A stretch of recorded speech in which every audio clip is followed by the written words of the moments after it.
கள்ளக்குறிச்சி மாவட்டம் சின்னசேலம் அருகே உள்ள அமையாகரம் கிராமம் பகுதியில் சாம்பிராணி கம்பெனி இயங்கி வருகிறது.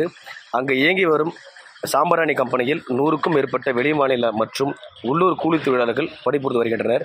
இந்த நிலையில் வழக்கம் போல் தனது பணியை கூலி தொழிலாளர்கள் செய்து கொண்டிருக்கும் பொழுது திடீரென தீ பற்றியதால் பரபரப்பு ஏற்பட்டது.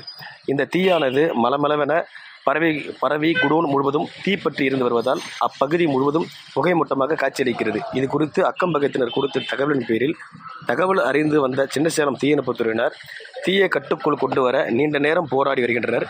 மேலும் தீயை முழுவதுமாக கட்டுக்குள் வந்த பிறகுதான் எரிந்து போன பொருட்களின் மதிப்பு தெரிய வரும்.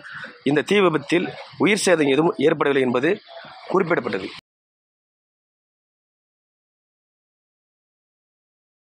செய்திகளை உடனுக்குடன் தெரிந்து கொள்ள கீழ்கண்ட கேபிள் மற்றும் டிடிஎச் நெட்வொர்க்குகளில் எம்நாடு செய்தி தொலைக்காட்சியை காணுங்கள். பாதகம் செய்பவரை கண்டால் நாம் பயம் கொள்ளலாகாது பாப்பா. மோதி மிதித்துவிடு பாப்பா, அவர் முகத்தில் உமிழ்ந்துவிடு பாப்பா. அண்மை செய்திகளை உடனுக்குடன் தெரிந்து கொள்ள இணைந்திருங்கள் எம்நாடு தொலைக்காட்சியுடன்.